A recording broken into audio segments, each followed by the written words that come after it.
미가서 6장 9절부터 16절까지의 말씀, 저와 여러분 한 절씩 교독하겠습니다. 여호와께서 성읍을 향하여 외쳐 부르시나니 지혜는 주의 이름을 경외함이니라. 너희는 매가 예비되었나니 그것을 정하신 이가 누구인지 들을지니라.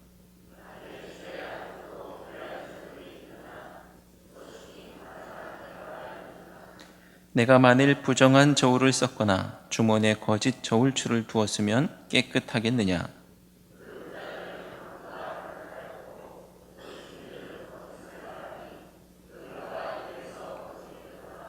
그러므로 나도 너를 쳐서 병들게 하였으며 내 죄로 말미암아 너를 황폐하게 하였나니,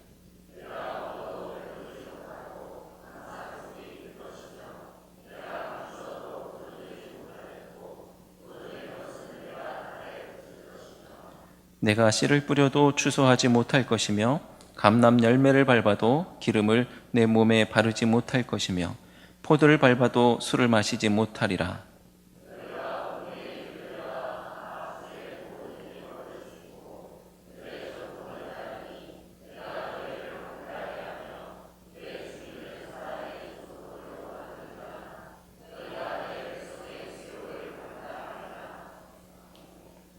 아멘. 자, 아이들 노래 중에 이런 노래가 있습니다. 텔레비전에 내가 나왔으면 정말 좋겠네, 정말 좋겠네.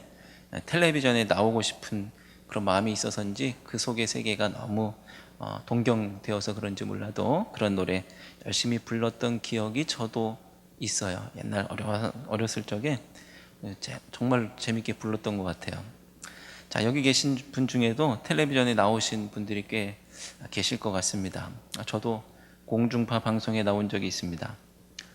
저보고 자꾸 영화배우 같다고 하시는 분들이 계시는데, 그럴 때마다 제가 장난삼아서 제가 나온 영화 아직도 못 보셨냐고 그렇게 합니다만, 영화에 나온 것은 아니고요. 불만제로라는 고발 프로그램에 나왔었습니다. 재방송도 하고 특집 방송도 했기 때문에 최소한 전국적으로 3번 이상 제 얼굴이 나갔었어요. 자, 아파트에서 흡연 문제를 다뤘던 그런 프로그램이었는데, 저희 집에서 인터뷰도 하고, 그리고 화장실에서 환풍구를 통해서 우리 집과 다른 집, 위아랫집 간에 담배 연기가 어떻게 확산되는지 이런 실험도 하고 촬영을 했었던 그런 적이 있습니다. 계단하고 베란다하고 화장실, 주로 이제 아파트 같은 데서 많이 피우시는 곳이죠. 계단, 베란다, 화장실에서 담배를 피우면 무조건 그 담배 연기는 다른 집으로 가는 거예요. 나는 우리 집 안방에 그냥 침대에 가만히 누워서 자고 있는데 그날 밤 나도 알게 모르게 담배를 피우고 있는 거고요. 거실 소파에 앉아 있어도 담배 연기가 나도 알게 모르게 들어오게 되어 있습니다. 그러니까 여기 계신 분들은 조심해서 피우세요. 자, 이 불만제로라는 에서 다룬 내용 중에 고깃집에서 정량 문제 이런 것을 다룬 적이 있었어요. 여러분들 기억나시는지 모르겠습니다. 삼겹살집에 갔는데 뭐 1인분이 뭐 200g, 300g 이렇게 표시가 되어 있죠. 그러면은 정량대로 나오느냐. 그래서 이제 저울을 가지고 와서 제작진이 1인분 시키고 그걸 저울에 재는 거예요. 근데 메뉴판에는 뭐 200g 이렇게 써 있는데 180g 이렇게 나와 있는 경우도 있고 미달되는 것이죠. 먹을 때마다 우리가 왜 이렇게 적지? 이렇게 배부르지가 않지? 이렇게 생각했었는데 다 이유가 있었던 것 같기도 하고 그렇습니다. 또 화로시장에서 저울을 속였던 그런 것도 다룬 적이 있어요. 바구니 무게는 계산 안 한다든지, 그리고 무게를 재면서 손으로 이렇게 눌러요. 그래서 더 많이 1kg짜리, 2kg짜리 이렇게 불려서 계산하기도 하고, 심지어는 저울 안에 스프링이 2개가 있는데 이렇게 스프링 2개가 있는데 그 중에 스프링 하나를 빼놓는 거예요. 그러면은 정확히 무게가 2배로 나오게 되어 있죠. 자, 이런 방송을 보면서 이 세상을 어떻게 신뢰하면서 살 수 있을까? 참 난감했던 그런 기억이 있습니다.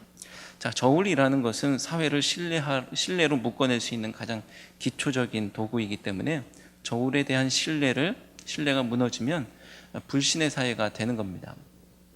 그래서 예나 지금이나 국가는 저울을 속이는 사람들을 엄벌에 처하는 것이죠. 그러고 보니까 오늘 말씀에도 저울에 대한 내용이 있어요. 그래서 무슨 얘기인지 한번 들어보려고 합니다. 미가 말씀을 통해서 하나님 나라에 대해서 계속 살펴보고 있고, 4장에서는 하나님 나라는 어떤 곳인지, 그리고 5장에서는 하나님께서 하나님 나라를 어떻게 이루어 가시는지, 그리고 6장을 통해서는 우리가 하나님 나라를 우리가 어떻게 이룰 것인가, 이런 부분에 대해서 살펴보고 있다고 말씀드립니다. 자, 지난 시간 다룬 미가 6장의 전반부 8절까지의 말씀을 통해서 우리는 나를 들여서 정의와 인자로 하나님 나라를 이룰 수 있겠다, 그렇게 살펴봤고요. 그리고 오늘 두 번째 시간을 통해서 우리가 하나님 나라 어떻게 이룰 수 있는가 보려고 합니다. 자, 지난 시간에 6장 1절 2절 말씀을 통해서 우리는 하나님께서 산들과 땅의 견고한 곳을 향해서 외치고 계시는 것을 보게 됐고요. 그들에게 들으라고 하는 하나님의 말씀을 들었습니다. 자, 그런데 오늘은 산들을 향해서 말씀하시는 게 아니고 9절 첫머리에서 여호와께서 성읍을 향하여 외쳐 부르시나니 라고 말씀하고 계세요. 성읍을 향해서 외치신다는 거예요. 하나님의 대화 상대가 산, 성읍, 이런 존재들이네요. 자, 산들을 향해서 들으라고 했던 것은 이스라엘 백성들과의 논쟁 중에서 이 산들이 증인이 되어 달라, 또는 판단자 또는 배심원이 되어 달라라고 그렇게 말씀하셨던 것이지만, 오늘 성읍을 향해서 들으라고 하시면서 하시는 말씀은 그 내용이 완전히 다릅니다. 자, 하나님께서 어떤 취지로 성읍을 향해서 들으라고 하시는지 9절 후반부 말씀을 통해서 알 수가 있는데요. 너희는부터 우리 함께 읽어보겠습니다. 너희는 매가 예비되었나니 그것을 정하신 이가 누구인지 들을지니라. 아멘. 하나님께서 이스라엘 백성들을 혼내시려고 부르고 계시는구나, 너희들 내 말 좀 들어봐 하면서 이 혼내시려고 그렇게 말씀하시는 거예요. 매가 예비되었다. 자, 저도 아이들을 혼낼 때 이를 악물고서 야, 들어가서 맞을 줄 알아 이렇게 말하기도 합니다. 매가 집에서 준비되어 있다, 이런 얘기죠. 혼날 줄 알아, 맞을 줄 알아. 그때는 꼭 이를 악물고 얘기하죠. 매가 예비되어 있다라는 겁니다. 그러면 이 성읍은 어디를 가리키느냐 궁금하죠. 학자들은 예루살렘을 가리킨다고 보고 있습니다. 예루살렘이라는 성읍을 향해서 하나님께서 말씀하신다. 자, 그도 그럴 것이 이 미가라는 시골뜨기 선지자나 시골 출신 이 선지자로서 이 예루살렘에 대해서, 이 도시에 대해서 비판적인 선지자라는 사실들이 학자들이 그렇게 말하고 있는 내용들이에요. 미가는 예루살렘 출신이 아니에요. 그래서 시골 출신이기 때문에 오늘 말씀뿐 아니라 이제 다른 말씀들을 통해서도 예루살렘과 예루살렘 안에서 이루어지는 제사 지내는 것이죠. 이런 것들에 대해서 비판적인 시각을 가지고 있습니다.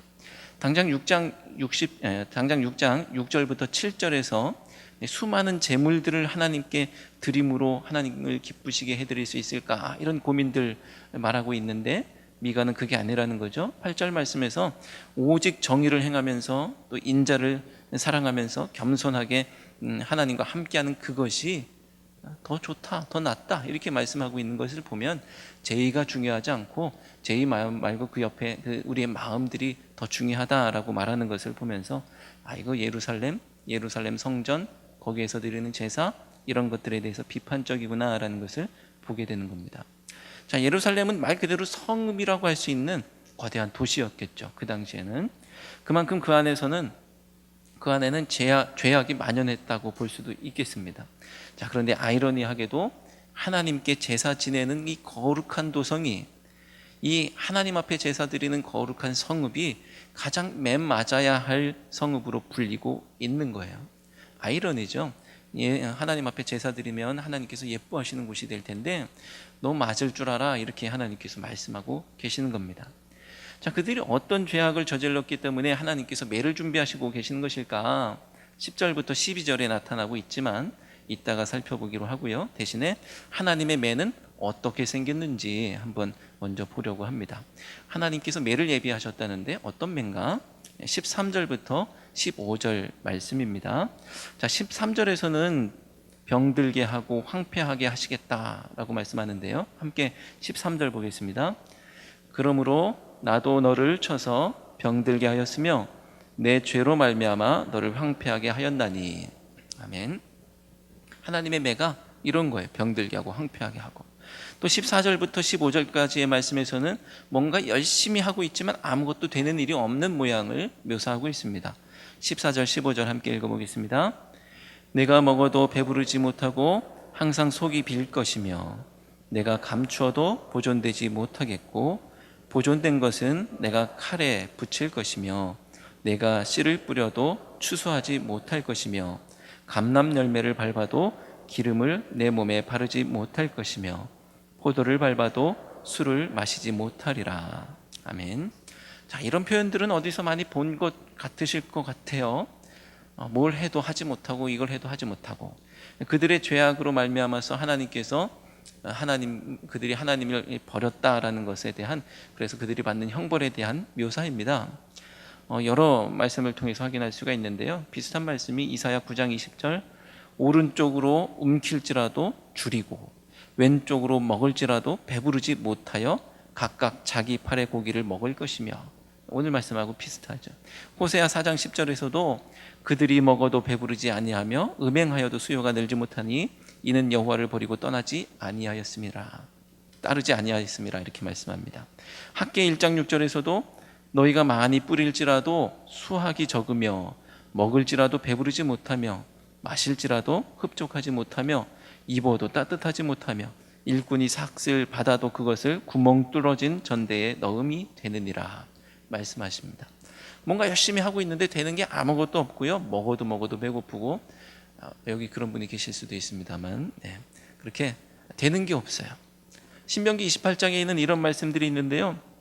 순종하면서 받는, 하나님 말씀에 순종하면 받는 복에 대한 이 말씀하고 너무나 대조되는 말씀이 나오는 것이죠. 오늘 말씀에는 신명기에서는 성읍에서도 복을 받고 들에서도 복을 받을 것이며 내 몸의 자녀와 내 토지의 소산과 내 짐승의 새끼와 소와 양의 새끼가 복을 받을 것이며 등등등, 이렇게 해도 저렇게 해도 다 되고 복 받는 이야기가 나오는데, 오늘 말씀은 정반대되는 대조되는 이야기입니다. 사랑하는 성도 여러분, 어떤 길을 선택하시겠습니까? 복이 예비된 길이 있고요, 매가 예비된 길이 있습니다. 1번 매가 예비된 길, 2번 복이 예비된 길. 마음에 선택하셨죠? 묻지 않겠습니다. 우리는 늘 말씀 안에서 거하셔서 매가 예비된 것이 아니라 복이 예비된 여러분의 인생 되시길 바랍니다. 15절 말씀처럼 죄악 중에서 씨를 뿌려도 추수하지 못하는 인생이 아니고요, 우리 예수님 말씀처럼 30배, 60배, 100배의 결실을 맺는 여러분의 삶이 되시기를 바랍니다. 자, 30배, 60배, 100배의 결실을 맺는 땅이 어디냐? 길가도 아니고요, 가시밭도 아니고요, 돌밭도 아닙니다. 우리 마음에 하나님의 나라의 가치가 들어있기보다는 세상의 가치로 가득 채워져 있다고 한다면, 죄악으로 가득 채운 사람이라고 한다면 심어도 결실할 수가 없는 거예요. 하지만 그 모든 것들을 다 빼내고 하나님 나라 가치로 가득 채웠다고 한다면, 옥토가 되어 있다고 한다면 하늘 가치로 심어서 하나님 나라 결실을 맺는 우리 모두가 되는 것이죠. 바라기는 여러분 10년 가운데 죄악들을 다 뽑아내시고 하나님 나라 가치로 채우시기를 바랍니다. 자, 그럼 이스라엘은 과연 무슨 죄악을 저지른 것일까? 왜 이런 매를 맞는다라고 말씀하시는 것일까? 아까 말씀드린 대로 10절부터 12절 말씀을 함께 보려고 합니다. 자, 10절부터 12절 말씀을 함께 읽어보겠습니다. 악인의 집에 아직도 불의한 재물이 있느냐? 축소시킨 가증한 에바가 있느냐? 내가 만일 부정한 저울을 썼거나 주머니에 거짓 저울추를 두었으면 깨끗하겠느냐? 그 부자들은 강포가 가득하였고 그 주민들은 거짓을 말하니 그 혀가 입에서 거짓되도다. 아멘. 자, 바로 이 말씀이 오늘 말씀의 핵심입니다. 저는 그 중에서도 12절 말씀이 오늘 말씀에서 집중해서 봐야 할 말씀이다 보고 있는데요. 사실감 있게 다른 번역으로 읽어드리려다가 시간이 없는 관계로 지나가고요. 10절 말씀을 보니까요, 축소시킨 가증한 에바라는 표현이 나옵니다. 에바는 바구니라는 뜻을 가지고 있는데요, 곡물 같은 것에 이 양을 잴 때, 양을 측량할 때 쓰는 도구이기도 하고, 그리고 단위이기도 합니다. 대략 22리터 정도 되는 양이라고 해요. 22리터 정도 되면 우리가 가늠할 수 있는 표현으로 치면 한 10대에다가 몇 대예요? 13대 뭐 이 정도 되는 것 같아요. 한 마리 18리터 조금 넘습니다. 그러니까 거의 한 말 정도 된다. 그냥 쉽게 한 말 정도 된다라고 할 수 있는 단위가 에바예요. 자, 그런데 그 에바를 줄여서 이득을 취하는 겁니다. 이게 무슨 얘기예요? 되를 줄인다고 표현하기도 하죠. 뭐 되의 높이를 이렇게 낮추기도 하고 해서 그 안에 들어갈 양이 정해져 있는데 그 부피를 줄이는 거예요. 그러면은 이렇게 돼가지고 팔면 많이 판 것처럼 말하지만 실제로는 적은 양을 팔아서 많은 이득을 얻는 그런 경우가 되죠. 자, 그렇게 에바를 줄여서 이득을 취하는 것이고요. 그러니까 이 불의한 재물이라고 하고 있는 겁니다. 11절에 부정한 저울 그리고 거짓 저울추, 이것은 뭐 더 설명할 것 없이 명확하게 이해하실 수가 있겠죠. 10절이나 11절이나 모두 그냥 단순히 저울을 속여서 부정한 이익을 취하는 것으로 이해하시면 문제가 없겠습니다. 자, 그래서 12절에서 요약하고 결론 내는 것이 무엇이냐? 그 부자들은 강포가 가득했고 그 주민들은 거짓을 말하니 그 혀가 입에서 거짓되도다 라고 말씀하시는 거예요. 자, 이스라엘은 과연 무슨 죄악을 저질렀느냐? 강포와 거짓이라는 겁니다. 하나님의 백성이라는 것은 하나님 나라의 백성이라는 말이에요. 그런데 강포와 거짓이 하나님 나라에 가당한 것이겠습니까? 이런저런 귀한 제물로 제사는 드리고 개인적인 종교성은 만족시켰고 그리고 내 모든 소원, 기도의 제목을 다 하나님 앞에 아뢰고 마음의 안식은 얻었지만 강포와 거짓을 행하는 너희들, 강포와 거짓 앞에 눈 감는 너희들 하나님 나라의 백성이냐? 하나님께서 묻고 계시는 것이죠. 저는 6장을 통해서 우리가 어떻게 하나님 나라를 이룰 수 있겠는가에 대해서 보고 있다고 말씀드렸지만 이 말은 뒤집으면 우리가 어떻게 하면 하나님 나라를 망칠 수 있는가, 또 우리가 어떻게 하면 하나님 나라로부터 멀어질 수 있는가에 대해서도 말씀하고 있는 동전의 양면과 같은 말씀입니다. 하나님 나라를 망치고 싶고 이 땅에 하나님 나라 이루어지지 않게 하고 싶다면 강포와 거짓으로 살면 되는 거예요. 12절 말씀은 부자들은 강포가 가득하다고 하고 있습니다. 뜻은 무섭고 몹시 우악스럽고 사납다, 이런 뜻이 강포죠. 공동번역 개정판에서는 남의 등을 쳐서 치부하는 것들, 이렇게 말하고 있습니다. 남 등쳐먹는 나라가 하나님 나라가 될 수는 없는 거예요. 12절 말씀은 또 주민들의 거짓을 고발하고 있습니다. 너무 뻔뻔스럽게 거짓말하면 진짜인지 거짓인지 헷갈려요. 이 거짓말인 것 같다고 처음에 생각했는데 너무나 또 뻔뻔스럽게 당연하게 그냥 아무런 표정의 변화 없이 거짓말을 하면 의심하면서도 넘어가죠. 그리고 그 거짓은 거짓을 낳고 말도 안 되는 논리로 스스로를 합리화하지만 군색하게 그지없고 비웃음을 당할 뿐입니다. 거짓으로 자기를 지키고 자기 이익을 지키고 더 많은 이익을 내는 그런 사람들, 결국은 다른 사람이 피해를 보게 되어 있죠. 이 거짓과 강포와 거짓에 대해서 말하면서 제가 여러 긴 것들을 써놨는데 수위 조절을 좀 해야 되기 때문에 생략하고요. 한 가지 말씀만 드립니다. 백남기 농민이 경찰이 쏜 물대포를 맞고서 병원에 누워있다가 죽었습니다. 정부의 강포입니다. 강포. 그리고 지금 모든 의사들이 백남기 농민이 외인사가 맞다라고 하고 있는데 주치의라고 하는 백선아 교수가 병사라고 고집하고 있죠. 이것은 거짓입니다. 그리고 하나님은 이런 강포와 거짓의 성읍을 향해서 너희는 매가 예비되어 있다, 이렇게 말씀하고 계시는 거예요. 하나님 나라를 망치고 싶고 그리고 이 땅에 하나님 나라 이루어지지 않게 하고 싶다고 한다면 강포와 거짓으로 살면 되고 강포와 거짓에 눈 감으면 되는 겁니다. 하지만 내가 하나님 나라를 이루려고 한다면 어떻게 해야 할까? 강포와 거짓을 버리는 거예요. 도덕과 경제 정의를 세우는 겁니다. 그게 하나님 뜻이기 때문에 따뜻하게 정직하게 살아가는 겁니다. 또 정의와 인자로 사는 것이 하나님께서 원하시는 것이죠. 아주 단순하게 말해서 다른 사람 등쳐먹고 살지만 않아도 하나님 나라에는 가깝다라는 거예요. 다른 사람이 다 그런다는 이유로 나도 해왔던 것이 있습니까? 곰곰이 돌아보면 그동안 내가 무심히 지나쳤던 내 안에 강포와 거짓이 있어요. 신앙인은 그것을 당연한 것으로 여기지 않습니다. 강포와 거짓을 버려서 하나님 나라 이루는 우리 모두가 되기를 바랍니다. 신천지라는 이단이 있습니다. 스스로 가리켜서 진리의 성읍이다 이렇게 말하죠. 하여간에 이제 좋은 말들은 다 이단들이 갖다 써가지고 진리의 성읍 멋있잖아요. 자기들이 말하는 자기들을 진리의 성읍이라고 하는 이유는 그게 뭐 성경에 있는 말이기도 하고 멋있는 표현이기 때문이기도 하지만 자기들에게만 진리가 있다 이렇게 말하는 그런 이유가 있을 겁니다. 자, 진리의 성읍이라는 말은 스가랴 8장 3절에 나온 표현인데요. 이렇게 말합니다. 여호와가 이같이 말하노라. 내가 시온에 돌아와 예루살렘 가운데 거하리니 예루살렘은 진리의 성읍이라 일컫겠고 만군의 여호와의 산은 성산이라 일컫게 되리라. 이렇게 말씀합니다. 거기에 이 진리의 성읍이라는 표현이 나오는 것이죠. 자, 이스라엘의 회복에 대해서 말씀하는 그 본문의 일부인데요.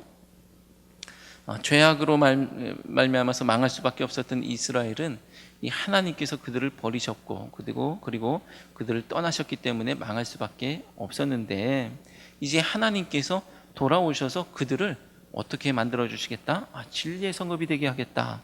그리고 거룩한 성산이 되게 하겠다. 이렇게 말하고 있는 겁니다. 자, 개역 개정판에서는 진리의 성읍에서 진리라고 번역했는데 이 말의 뜻이 무엇이냐? 다른 번역본을 한번 살펴보면 신실한 성읍 그리고 미쁜 성읍 이렇게 신실한 미쁜으로 번역하고 있습니다. 자, 에메트라는 이 단어를 번역한 것인데 진리가 지식이냐는 거예요. 진리는 지식이 아니에요. 진리는 하나님의 성품이라는 겁니다. 하나님의 성품.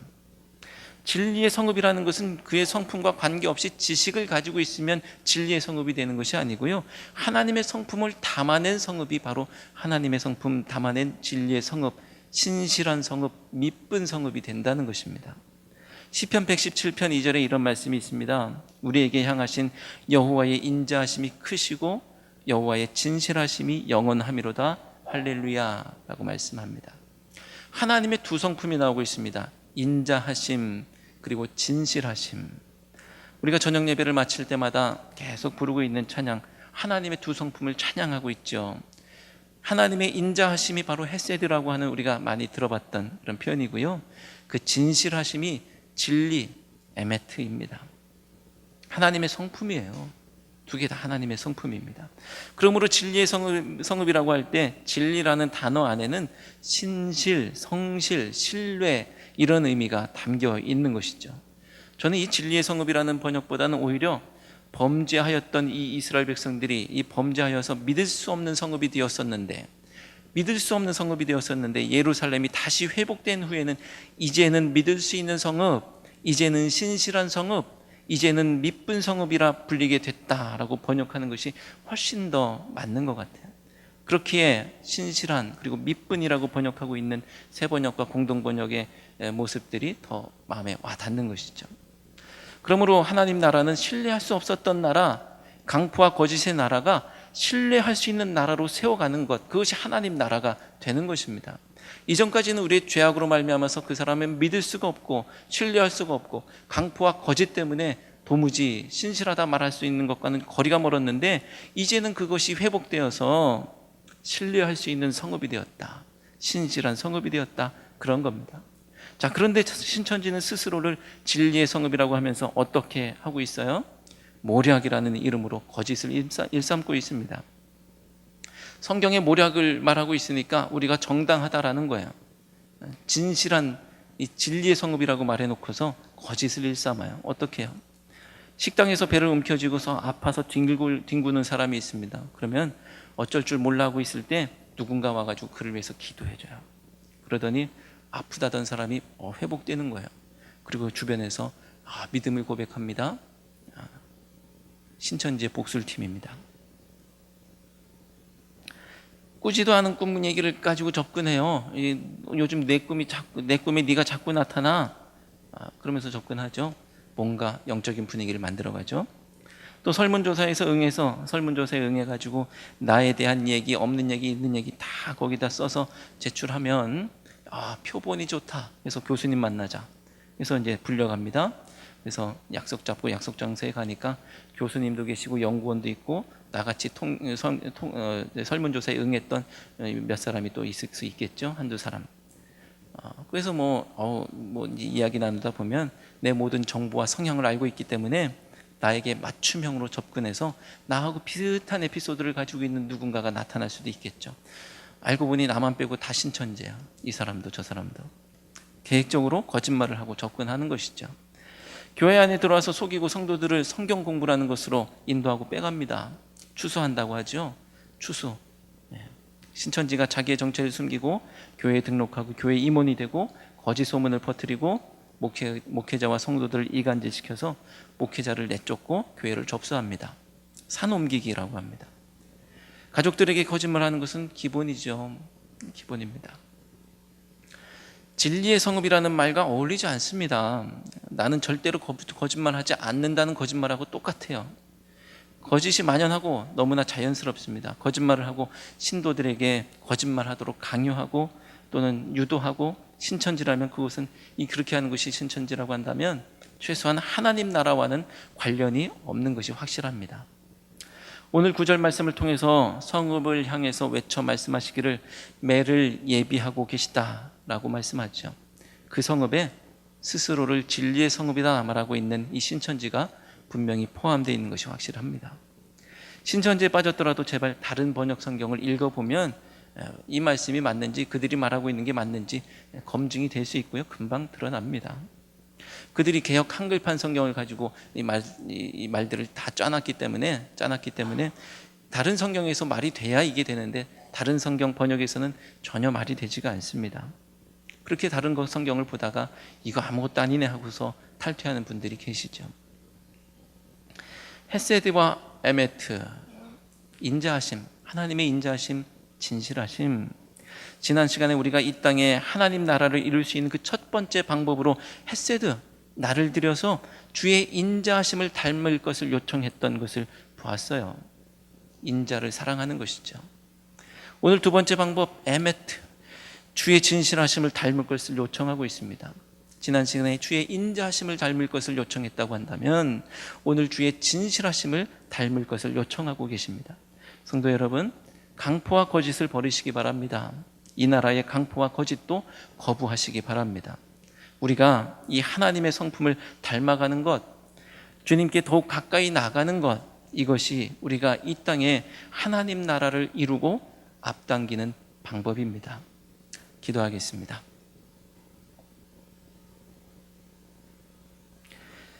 진실하신 하나님, 이 땅의 황무함을 부소서. 강포와 거짓이 만연한 이 나라의 모습 앞에 깜짝 놀랄 때가 많습니다. 그리고 저희 안에 있는 강포와 거짓 때문에 두려울 때도 있음을 고백합니다. 주님, 저희들의 심령이 주님을 닮기를 원합니다. 인자하게 하시고 진실하게 하여 주옵소서. 자녀는 아버지를 닮을 수밖에 없는 줄 아오니 신실한 하나님의 자녀가 되게 해 주옵소서. 하나님을 잘 믿는 것이, 주님을 온전히 닮아가는 것이, 주님처럼 진실하게 사는 것이 하나님 나라 이루는 방법임을 고백하오니 저희들을 통해서 주님의 나라를 이루어 주옵소서. 성령을 힘입어 인자하고 진실하게 하실 줄로 믿사오며 예수님의 이름으로 기도드립니다. 아멘.